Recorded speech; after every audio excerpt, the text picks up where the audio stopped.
presentations to different Rotary groups. I'm, of course, a Rotarian. And one thing I like to do is see what kind of energy there is in the group. So I take this back to Rotary 8 and tell them.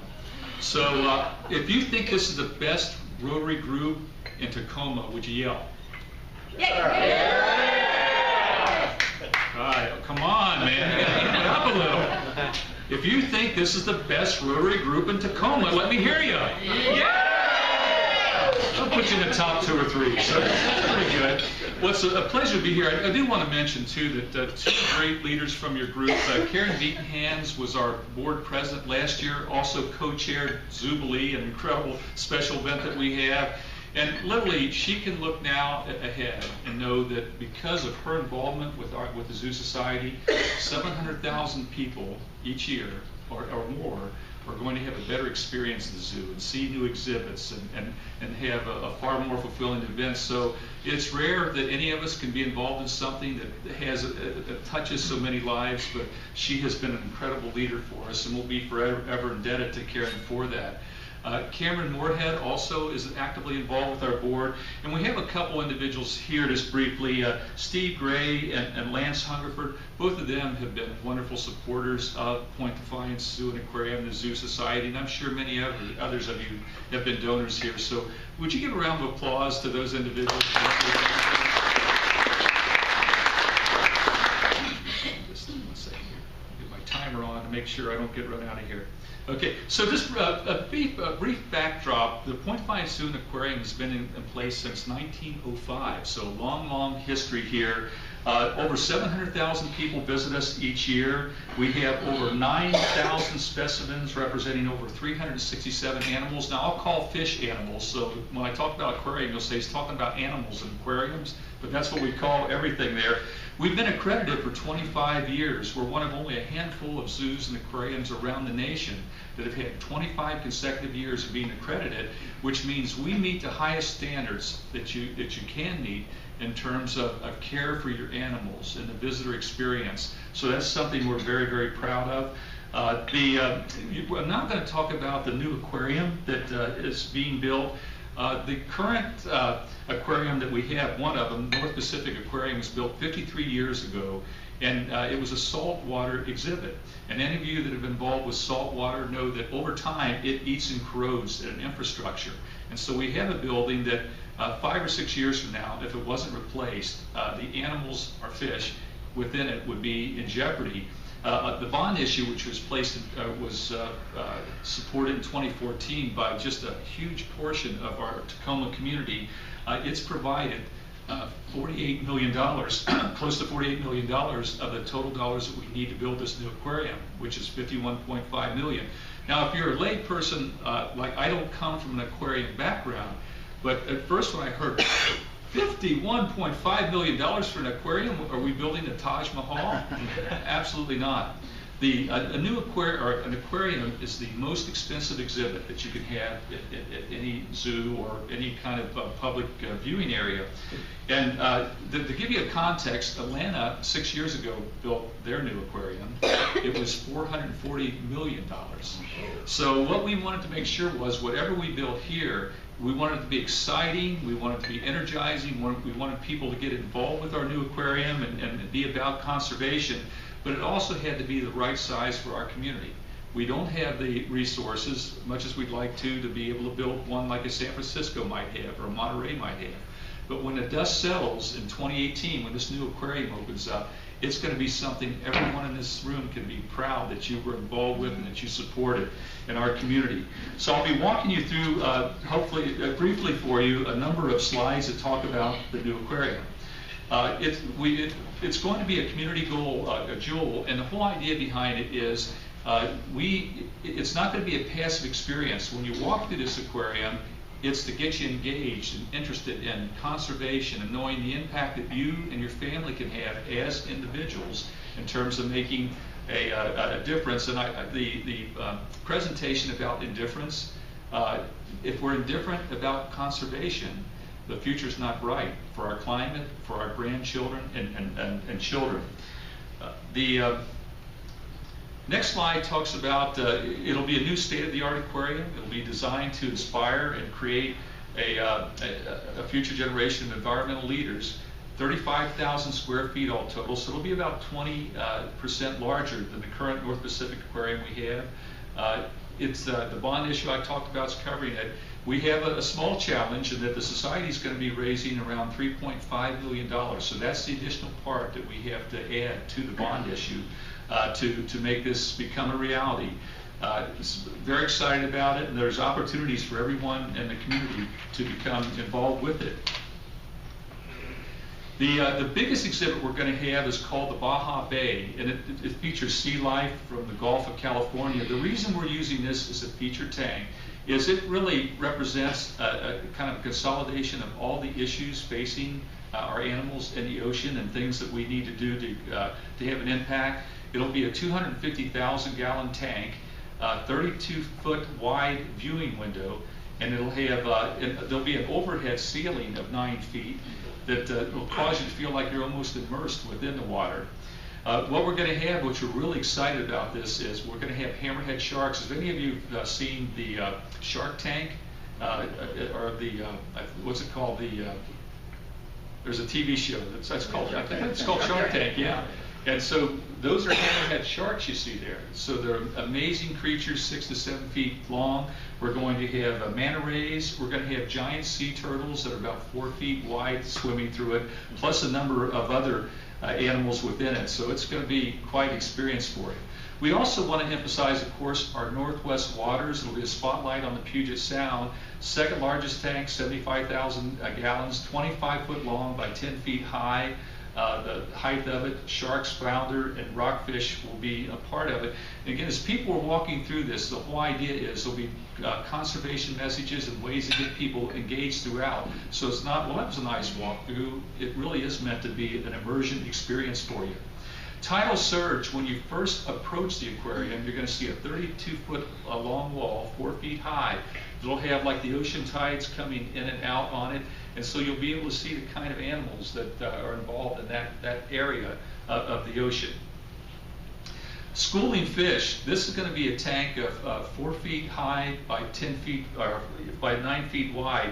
That'll have over 1,000 fish swirling around it in schools, so it'll look like a never-ending a stream of fish going around it, which will be inspiring to people.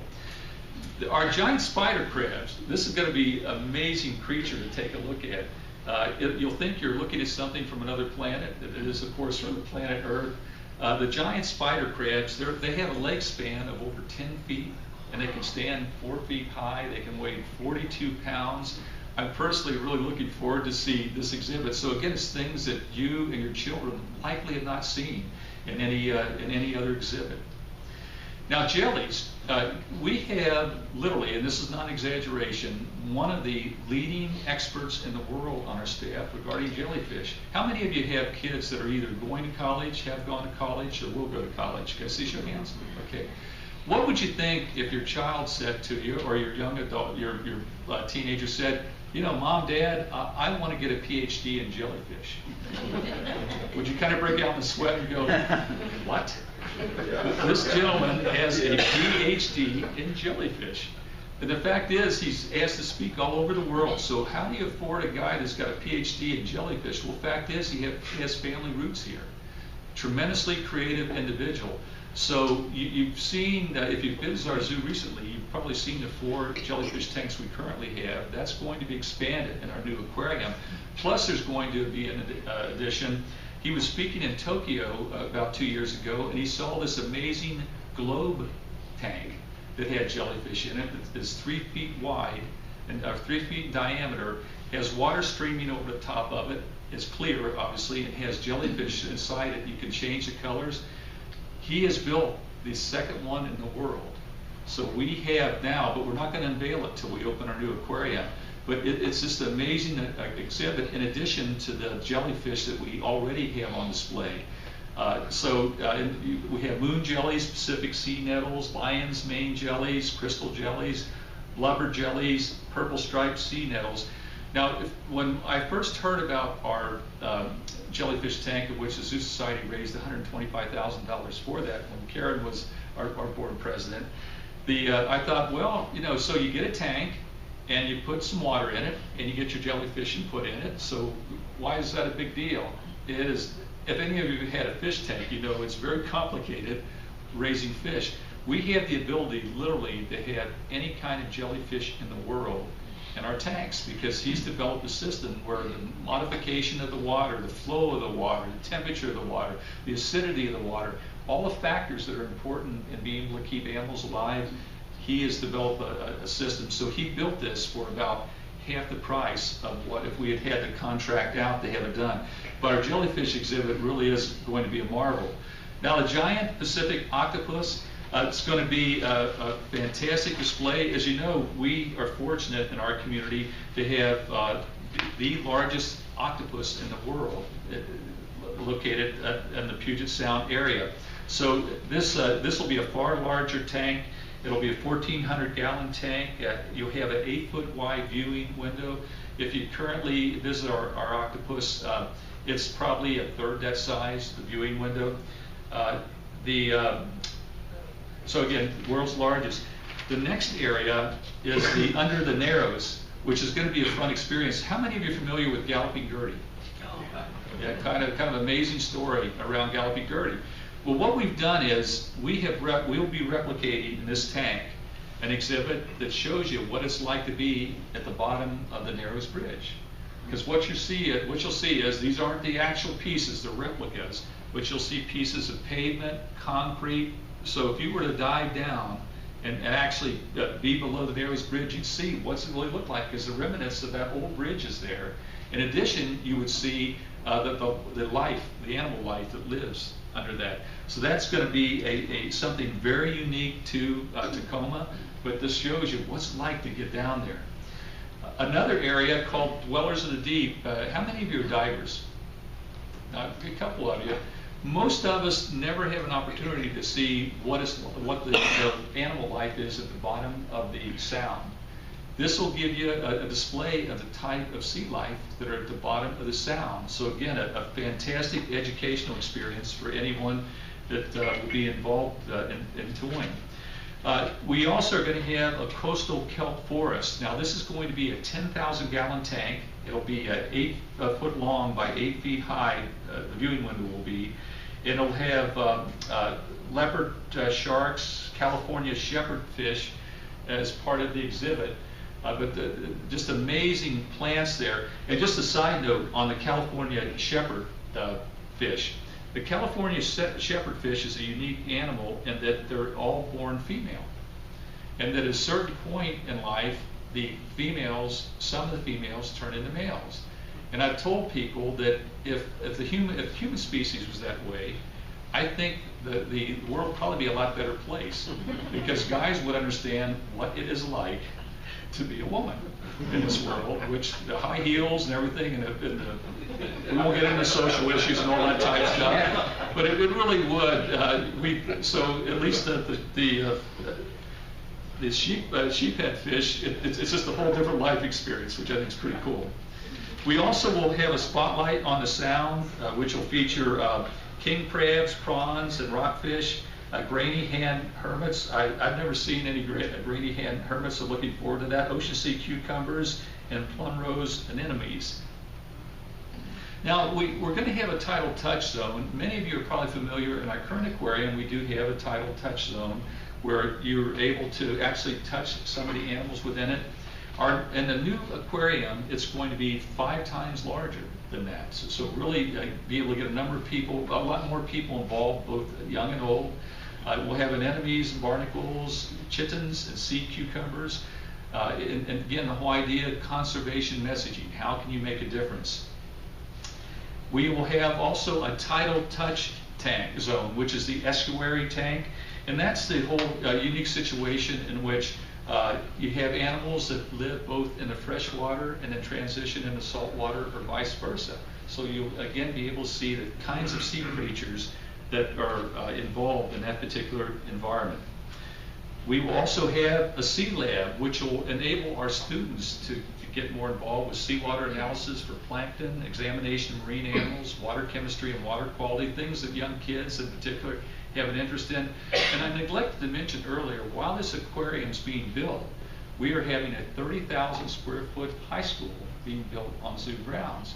Now just think what it would have been like as a kid if you had been at high school, if you had actually been in a zoo taking your high school courses. There's going to be 180 kids based at Point Defiance Zoo and Aquarium getting their high school education, plus there'll be another 220 kids that'll be bussed in to have an experience there. But just an incredible opportunity, and this is an example of partnership. Our zoo is so much about collaboration, as is the Zoo Society. But to have that actually happen, a brand new high school actually on our grounds, we couldn't be more excited about having that opportunity occur for us. We also will have, we're building, and this will not be an exhibit that you actually go into, an aquatic animal care center. It's important when you have any type of animals, in particular, well not in particular, including fish, to have what would be considered a quarantine area. So anytime we bring a new animal or fish into our facilities, there's a 30 to 60 day quarantine, and that we put that animal separate from the other animals that will normally be with, just to make sure it's adjusting okay, that, that there's no illness associated with the animal before we then introduce it to the other animals, because obviously if there's any kind of disease or something, that or if the animal has not acclimated itself to the new environment, it could be a situation where it's detrimental to that animal and the other animals that we introduce it to. An important factor in terms of why it's important also to do this is the transportation of animals is an incredible expense. Sometimes you even have to Federal Express them, not overnight, but get them within a couple of days into your facility. This will enable us, like the hammerhead sharks. We will be able to get our hammerhead sharks as pups, so they'll be about a foot long, and then we'll be able to raise them to adults in our animal husbandry center, and then introduce them into the tanks, which cuts the expense in terms of shipping by probably 10 to 15 times. So that'll be an important exhibit for us to have, and also it'll put us in a position where, in terms of conservation, we likely over the years will be able to raise animals, perhaps hammerhead sharks, but certainly other sea life, and then make them available to other zoos and aquariums that are accredited. So that also then keeps, removes us from a situation of having to remove animals from the wild and putting them in the aquarium. I might add too that, like our hammerheads, these are the hammerheads we're going to get. Where they're located, most if not all of them will be hammerheads that, if they have not been captured, would have died because of lack of food. Too many of them in the area in which they were living, and so many of the pups would die.